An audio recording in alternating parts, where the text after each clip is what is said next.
ನಿಮ್ಮ News18 ಕನ್ನಡದಲ್ಲಿ ನಿಮಗೆ ಅಲ್ಲಿ ಏನೇನು ಆಗ್ತಾ ಇದೆ ಶಬರಿಮಲೆಯಲ್ಲಿ ಅದರ ಸಂಪೂರ್ಣವಾದ ನೇರ ಪ್ರಸಾರದ ದೃಶ್ಯಗಳನ್ನು ಸಮೇತವಾಗಿ ತೋರಿಸ್ತೀವಿ.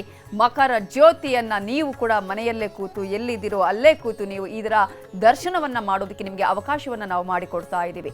ಈಗಾಗಲೇ ನಾವು ಮಾತನಾಡ್ತಾ ಇದ್ವಿ, ಇಷ್ಟೇ ವರ್ಷಗಳ ಆದರೂ ಕೂಡ ಯಾವುದೇ ರೀತಿಯಂತಹ ವಾದ ವಿವಾದಗಳ ಆದರೂ ಕೂಡ ಅಯ್ಯಪ್ಪ ಮಾಲಾಧಾರಿಗಳಾಗಿರ್ಬೋದು ಭಕ್ತಾದಿಗಳಿಗೆ ಒಂದು ಚೂರು ಕೂಡ ನಂಬಿಕೆ ಕಡಿಮೆಯಾಗಿಲ್ಲ. ಆದರೆ ಆ ಒಂದು ನಂಬಿಕೆ ಹೇಗೆ ಬಂತು ಅನ್ನೋದು ಒಂದು ಕಡೆಯಾದರೆ ಇದು ಈಗಿನ ಕಾಲಕ್ಕೆ ಎಷ್ಟು ಪ್ರಸ್ತುತ ಅನ್ನೋದ್ರ ಬಗ್ಗೆ ನಾವು ಮಾತನಾಡಲೇಬೇಕಾಗುತ್ತೆ. ಈಗಾಗಲೇ ಗಣೇಶ್ ಅವರೇ ನಾವು ಹೇಳ್ತಾ ಇದ್ದೀವಿ, ಅಂದರೆ ಒಂದು ನಂಬಿಕೆ ಅನ್ನುವಂಥದ್ದು ಎಷ್ಟು ಬಲವಾಗಿ ಬೇರೂರಿದೆ ಅನ್ನೋದು ಅಯ್ಯಪ್ಪ ಮಾಲಾಧಾರಿಗಳು ಪ್ರತಿ ವರ್ಷದಿಂದ ವರ್ಷಕ್ಕೆ ಜಾಸ್ತಿ ಆಗ್ತಾ ಇರೋದನ್ನೇ ನಾವು ಗಮನಿಸ್ತಾ ಇದ್ದೀವಿ. ಇಂತಹ ಸಂದರ್ಭದಲ್ಲಿ ಇದು ಈಗಿನ ಕಾಲಕ್ಕೆ ಎಷ್ಟು ಪ್ರಸ್ತುತ ಅಂತ ಹೇಳ್ತೀರಿ?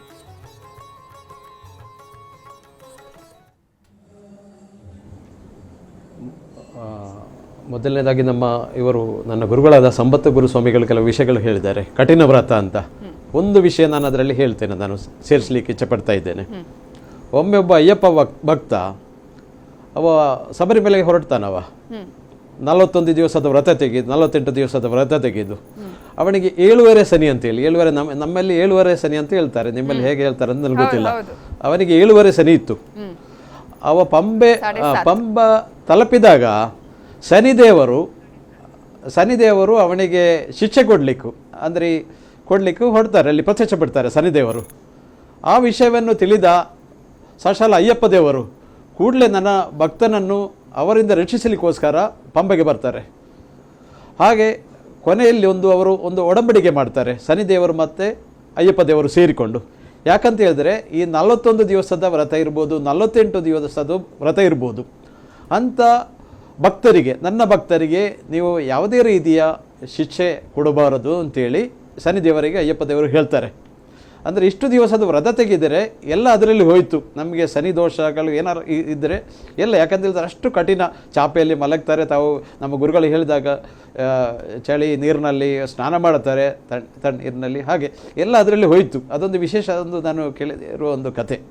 ಮತ್ತು ತಾವು ಹೇಳಿದಿರಿ ಅಲ್ಲಿ ಭಕ್ತರು ಪ್ರತಿ ವರ್ಷ ಈಗಾಗಲೇ ನೋಡಿರ್ಬೋದು, ಸಾಧಾರಣ ಒಂದು 50 ರಿಂದ 60 ಲಕ್ಷ ಭಕ್ತರು ಲೆಕ್ಕ ಪ್ರಕಾರ, ಅಲ್ಲಿನ ದೇವಸ್ಥಾನ ಬೋರ್ಡಿನ ಇದು ಪ್ರಕಾರ ಒಂದು 60 ಲಕ್ಷ ಭಕ್ತರು ಇವತ್ತು ತನಕ ಅಲ್ಲಿ ಬಂದಿದ್ದಾರೆ, ಶಬರಿಮಲೆಗೆ ದರ್ಶನ ಮಾಡಿದ್ದಾರೆ. ಈ 60 ದಿವಸ ಇಡೀ ಜಗತ್ತಿನಲ್ಲಿ ಮೊದಲನೇ ದೇವಸ್ಥಾನ ಅಂತ ಹೇಳ್ಬೋದು. ಇಷ್ಟು ಜನರು ಇಷ್ಟು ಸಮಯದೊಳಗೆ 2 ತಿಂಗಳು ಆಗಲಿಲ್ಲ, 60 ಲಕ್ಷ ಅಂತೇಳಿ ದೊಡ್ಡ ವಿಷಯ. ಹಲವಾರು ಸಮಸ್ಯೆಗಳಿತ್ತು, ತಾವು ಕೇಳಿರ್ಬೋದು. ಅಲ್ಲಿ ಚಿನ್ನ ಕಾಳತ್ರಾಣದು, ಅಲ್ಲಿ 30 ಕಿಲೋ 40 ಕಿಲೋ ಎಲ್ಲ ಲೂಟಿ ಮಾಡಿ ತಿಂದವರು ಹಲವಾರು ಜನರು ಇದೆ, ಅಲ್ಲಿ ಒಳಗೆ ಇದ್ದಾರೆ ಅವರು. ಈಗ ತಂತ್ರಿಗಳು ಕೂಡ ಅಲ್ಲಿ ಅರೆಸ್ಟ್ ಆಗಿದ್ದಾರೆ, ಅಲ್ಲಿ ಮೊದಲ ತಂತ್ರಿಯವರು.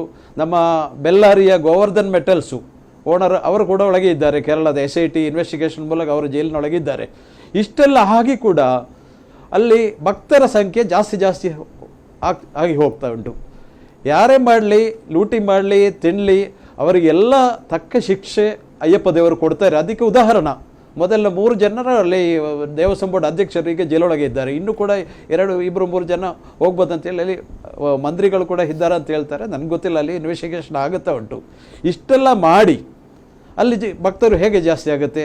ಅಯ್ಯಪ್ಪ ದೇವರ ಸಾನ್ನಿಧ್ಯದಲ್ಲಿ ಇದೆ 100ರಲ್ಲಿ 100%. ತಪ್ಪು ಮಾಡಿದ್ದಾರೆ, ನಾನು ಭಕ್ತ, ನಾನು ಮಾಡಿದರೆ ನನಗೆ ಶಿಕ್ಷೆ ಕೊಡಲಿ ಅಯ್ಯಪ್ಪ ದೇವರು, ಅವರಿಗೆ ಕೊಡಲಿ. ದೇವಸ್ಥಾನ ಬಡಿ ಇರಲಿ, ಅಲ್ಲಿ ಇನ್ನು ರಾಜಕೀಯದವರು ಇರಲಿ, ಅಲ್ಲಿ ಇವರು ಇರ್ಬೋದು, ನಮ್ಮ ದೇವಸ್ಥಾನ ಬೋರ್ಡಿನ ಎಲ್ಲರಿಗೆ ಕೊಡ್ತಾ ಇದ್ದಾರೆ. ನಾವು ನಮ್ಮ ಕಣ್ಣಲ್ಲಿ ಒಂದು 4-5 ವರ್ಷ ಆಗಿರ್ಬೋದು ಈ ಬೇಡಾದ ಕೆಲಸಗಳೆಲ್ಲ ಶುರು ಮಾಡಿ ಈಗ ಎಲ್ಲರಿಗೆ ಶಿಕ್ಷೆ ಕೊಡ್ತಾರೆ, ಎಲ್ಲರೂ ಜೈಲಿನೊಳಗೆ ಇದ್ದಾರೆ. ಅದೊಂದು ದೊಡ್ಡ ವಿಷಯ, ಯಾಕಂತ ಹೇಳಿದ್ರೆ ಅಯ್ಯಪ್ಪ ದೇವರ ಸಾನ್ನಿಧ್ಯ ಇದೆ ಅಂಥೇಳಿ ಅದು ಅದು ನಂಬಿಕೆ ಇದೆ. ಅದರ ಮೇಲೆ ಜನರು ಹೋಗ್ತಾರೆ, ಭಕ್ತರು ಹೋಗ್ತಾರೆ. ಪ್ರತಿ ವರ್ಷ ಜಾಸ್ತಿ ಕಡಿಮೆನೂ ಆಗೋದಿಲ್ಲ. ಅಲ್ಲಿ ಎಷ್ಟೋ ಕಷ್ಟಗಳು ಸಹಿಸಿ ಅಲ್ಲಿ ಯಾರೊಬ್ಬ ಮೊದಲಿನ ಇವರು ದೇವಸ್ಥಾನ ಬೋರ್ಡ್ ಅಧ್ಯಕ್ಷರು ಹೇಳಿದಾರ ಅಂತೆ, ಇಲ್ಲಿ ಬಂದು ಏನು ನೀವು ಇಷ್ಟು ಗಲಾಟೆ ಮಾಡ್ತೀರಿ, ನಿಮಗೆ ನೀರಿಲ್ಲ, ತಿಂಡಿ ಇಲ್ಲ ಅಂಥೇಳಿ, ನೀವು ಎಷ್ಟು ಕಷ್ಟಪಟ್ಟು ನೀವು ಇಲ್ಲಿಗೆ ಬರ್ತಾ ಇದ್ದೀರಿ, ಇಲ್ಲಿ ಇಲ್ಲ ಅಂತೇಳಿ ನೀವು ಇಡೀ ಮೀಡಿಯಾಕ್ಕೆ ನೀವು ಇದು ಕೊಡ್ತೀರಿ ಹಾಗೆ ಅಂತೇಳಿ ಅಯ್ಯಪ್ಪ ದೇವರಿಗೆ, ಈ ಅಯ್ಯಪ್ಪ ಭಕ್ತರಿಗೆ ಬೈದಿದ್ರು ಒಬ್ಬರು.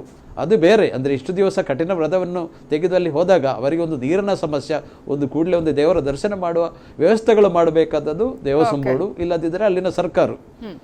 ಹಾಗೆ ಭಕ್ತರಿಗೆ ವಿಶ್ವಾಸ ಜಾಸ್ತಿ ಇದೆ, ನಂಬಿಕೆ ಜಾಸ್ತಿ ಇದೆ. ಮತ್ತು ಇನ್ನೊಂದು ಮಕರ ಜ್ಯೋತಿ ಇರ್ಬೋದು, ಬೆಳಕಿರ್ಬೋದು, ಅದರ ಮೇಲೆ ಹಲವಾರು ಅಲ್ಲಿನ ಕಮ್ಯುನಿಸ್ಟ್ ಇರ್ಬೋದು, ಬೇರೆ ಬೇರೆಯವರು ಇರ್ಬೋದು, ಅದೆಲ್ಲ ಸುಳ್ಳಂತ ಹೇಳಿದ್ರು. ಅಂದರೆ ನಾನೊಂದು ಕಥೆ ಹೇಳ್ತೇನೆ. ನನ್ನ ಅಣ್ಣ ನಾನು 1966ರಲ್ಲಿ ನನ್ನ ಜನ್ಮ ಆದದ್ದು. ಸಾಧಾರಣ ಒಂದು 71ರಲ್ಲಿ ನನ್ನ ಅಣ್ಣ, ದೊಡ್ಡ ಅಣ್ಣ ಅಲ್ಲಿ ಶಬರಿಮಲೆ ಹೋಗುವಾಗ ಅವರು ಮನೆಯಿಂದ ನಾವು ಇದುಂಟಲ್ಲ ಕತ್ತಿ ಅದೆಲ್ಲ ಉಂಟು ಇಲ್ಲಿ ಕೊಟ್ಟಂತ ಹೇಳ್ತಾರೆ, ಅಲ್ಲ ತಗೊಂಡು ಹೋಗ್ತಾರೆ ಅಲ್ಲಿಗೆ. ಅಂದರೆ ಈ ರೋಡ್ ಇಲ್ಲ, ಅಲ್ಲಿ ಪೊಲೀಸರಿಲ್ಲ, ಅಲ್ಲಿ ಇವರೇ ಇದು ಅಲ್ಲಿಗೆ ಹೋಗುವಾಗ ಶಬರಿಮಲೆಗೆ ಪಂಬದಿಂದ ಕ್ಲೀನ್ ಮಾಡಿಕೊಂಡು ಹೋಗ್ತಾರೆ ಇವರು. ಕೈಯಲ್ಲಿ ಟಾರ್ಚು ಮತ್ತೆ ಪಟಾಕಿ ಇರುತ್ತೆ ಕೈಯಲ್ಲಿ, ಆನೆಲ್ಲ ಬಂದರೆ ಬಿಡ್ಲಿಕ್ಕೆ ಅಷ್ಟೇ.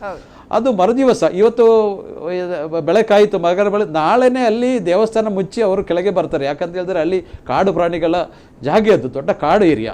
ಆ ಸಮಯದಲ್ಲಿ ಮಗರ ಬೆಳಕು ನೋಡ್ಲಿಕ್ಕೆ ಹೋಗ್ತಾರೆ. ಇಲ್ಲಿ ಅಲ್ಲಿಂದ 4 ಕಿಲೋಮೀಟರ್ ಇಡೀ ಫಾರೆಸ್ಟ್ ಏರಿಯಾದಲ್ಲಿ.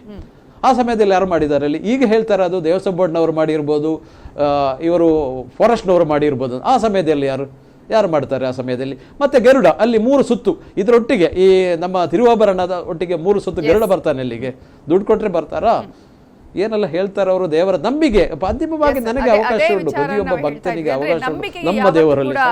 ಗೊತ್ತು ಬಂದಿಲ್ಲ ಇಲ್ಲಿ ಅಂತ ಹೇಳಿ ನಾನು ಮಾತನಾಡಿಸ್ತೀನಿ. VSP ಪ್ರಸಾದ್ ಅವರೇ, ಈಗಾಗಲೇ ನಾವು ಮಾತನಾಡ್ತೀವಿ ಅಂದ್ರೆ ಒಬ್ಬ ಪಂದಳ ರಾಜ ತನ್ನ ಮಗನನ್ನ ಆತ ರಾಜನಾಗಿ ನೋಡೋದಕ್ಕೆ ಬಯಸಂತ ಸಂದರ್ಭದಲ್ಲಿ ಅದು ಆಗಿಲ್ಲ ಅನ್ನುವಂತಹ ಸಂದರ್ಭದಲ್ಲಿ ಅಯ್ಯಪ್ಪ ಸ್ವಾಮಿಯೇ ನಾನು ನಿಮಗೆ ಜ್ಯೋತಿಯಾಗಿ ಕಾಣಿಸ್ತೇನೆ ಮಕರ ಸಂಕ್ರಾಂತಿಯ ದಿನ ಅನ್ನೋದನ್ನ ಹೇಳ್ತಾನೆ, ಆಭರಣಗಳನ್ನ ಹಾಕಿ ಅಂತೇಳಿ.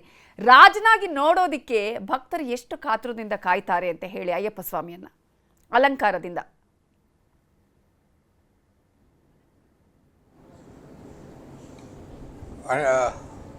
ಇವತ್ತು ಇಡೀ ವರ್ಷ ಅಯ್ಯಪ್ಪನ ಭಕ್ತರು ಕಾಯ್ತಾ ಇರ್ತಾರೆ. ಪಂದಳ ರಾಜನೇನು ಆಭರಣ ಮಾಡಿಸಿದಾನ ಅಯ್ಯಪ್ಪನಿಗೆ, ಆ ಅಲಂಕಾರದಲ್ಲಿ ಅಯ್ಯಪ್ಪನ ನೋಡಲಿಕ್ಕೆ ಇಡೀ ವರ್ಷ ನಾವು ಕಾಯ್ತಾ ಇರ್ತೀವಿ. ಆ ಅಯ್ಯಪ್ಪನ ಆಭರಣ ದರ್ಶನ ನಾನು ಒಂದು 5 ಸಲ ಮಾಡ್ಕೊಂಡಿದ್ದೀನಿ, ಕಣ್ ತುಂಬಿಕೊಂಡಿದ್ದೀನಿ. ಅಂಥ ಒಂದು ಅಯ್ಯಪ್ಪನ ಒಂದು ನನ್ನ ದರ್ಶನಕ್ಕೆ ಭಾಗ್ಯ ಪಡುವಂಥ ಭಾಗ್ಯ ಭಾಳ ಮಂದಿಗೆ ಸಿಗೋದಿಲ್ಲ. ಇನ್ನೊಂದು ಮಂಡಲವತ್ತದ ಬಗ್ಗೆ ಇವರು ಸಂಪತ್ ಕುಮಾರ್ ಗುರುಸ್ವಾಮಿ ಹೇಳಿದ್ದಾರೆ, ಅದಕ್ಕೆ ಇನ್ನೊಂದು ಸೇರಿಸಿ ಹೇಳ್ತೀನಿ. ಸೈನ್ಸ್ ಪ್ರಕಾರ, ನಮ್ಮ ಸೈನ್ಸ್ ಪ್ರಕಾರನೂ ಸಹಿತ 41 ದಿನ ಅಂದರೆ ಒಂದು ಮಂಡಲ ಕಾಲ ಯಾವುದಾದ್ರೂ ವ್ಯಕ್ತಿ ಯಾವುದಾದ್ರೂ ಕೆಲಸ ಮಾಡಿದರೆ ಅದು ಜೀವನದಲ್ಲಿ ಅಭ್ಯಾಸ ಆಗಿಬಿಡ್ತದೆ. ಅದು ಏನಾಗದು, ಅದು ಈಗ ಮಂಡಲ ಟೈಮ್ನಲ್ಲಿ ನಾವೇನು ಈ ನಿಯಮಗಳು ಪಾಲನೆ ಮಾಡ್ತೀವಿ, ಸಿಗರೇಟು ಮುಟ್ಟಂಗಿಲ್ಲ, ಇದು ಎಣ್ಣೆ ಮುಟ್ಟಂಗಿಲ್ಲ, ಬೇರೆ ಥರ ನಾನ್ ವೆಜ್ ಮುಟ್ಟಂಗಿಲ್ಲ, ಈ ಥರ ನಾವೇನು ಪಾಲನೆ ಮಾಡ್ತೀವಿ ಕಠಿಣ ನಿಯಮಗಳನ್ನು, ಅವು ಜೀವನದಲ್ಲಿ ಇನ್ನೂ ಮುಂದೆ ಅಳವಡಿಸ್ಕೊಂಡು ಹೋಗ್ಲಿಕ್ಕೆ ಆ 41 ದಿನ ನಾವು ಏನು ಮಂಡಲ ಕಾಲ ನಾವು ಈ ನಿಯಮಗಳನ್ನು ನಾವು ಪಾಲನೆ ಮಾಡ್ತೀವಿ, ಅದು ಇಡೀ ಜೀವನಕ್ಕೆ ಅಳವಡಿಸ್ಕೊಳ್ಳಿಕ್ಕೆ ಅನುಕೂಲವಾಗ್ತದೆ ಅಂತ ಒಂದು ಸೈಂಟಿಫಿಕ್ ರೀಸನು ಇದೆ. ಅದೇ ಥರ ಅಯ್ಯಪ್ಪನ ಒಂದು ಭಕ್ತರು ವರ್ಷ ಯಾಕೆ ಹೆಚ್ಚಿಗೆ ಆಗ್ತಾ ಇದ್ದಾರೆ ಅಂತ ತಾವು ಕೇಳಿದ್ರಿ. ಖಂಡಿತವಾಗಿ ನಮ್ಮ ಸನಾತನ ಧರ್ಮ, ಹಿಂದೂ ಧರ್ಮ ಅಂದರೆ ಸನಾತನ ಧರ್ಮ, ಹಿಂದೂ ಧರ್ಮ ಅಂದರೆ ಒಂದು ವಿಶ್ವಾಸ, ಭಗವಂತನ ಮೇಲೆ ನಮಗಿರುವಂಥ ವಿಶ್ವಾಸ. ಅದು ಭಗವಂತ ನಾವು 100 ಹೆಸರು ಕೊಡ್ಬೋದು ಅದಕ್ಕೆ. ಅದು ಅಯ್ಯಪ್ಪ ಅನ್ಬೋದು, ವೆಂಕಟೇಶ ಅನ್ಬೋದು, ಶಿವ ಅನ್ಬೋದು, ಮಂಜುನಾಥೇಶ್ವರ ಅನ್ಬೋದು, ಯಾವುದಾದ್ರೂ ಹೆಸರು ಇಡ್ರಿ ಅದಕ್ಕೆ, ಅಲ್ಲ ಅನ್ಬೋದು, ಕ್ರೈಸ್ಟ್ ಅನ್ಬೋದು. ಬಟ್ ಆ ಭಗವಂತನಿಗೆ ನಾವೇನೋ ಪೂಜೆ ಮಾಡ್ತಾ ಇದ್ದೀವಿ, ಅವನು ನಂಬಿಕ್ತಾ ಇದ್ವಿ. ಆ ನಂಬಿಕೆ ಪ್ರತಿಯೊಂದು ವರ್ಷ ಹೆಚ್ಚಿಗೆ ಆಗ್ತಾ ಇದೆ. ಮೊದಲು ಯುವಕರಲ್ಲಿ ದೇವರಂದ್ರೆ ನಂಬಿಕೆ ಇರ್ತಾ ಇರಲಿಲ್ಲ. ಇವತ್ತು ದೇವರು ಅಂದರೆ ನಂಬಿಕೆ ಹೇಗೆ ಬರ್ತಾ ಇದೆ?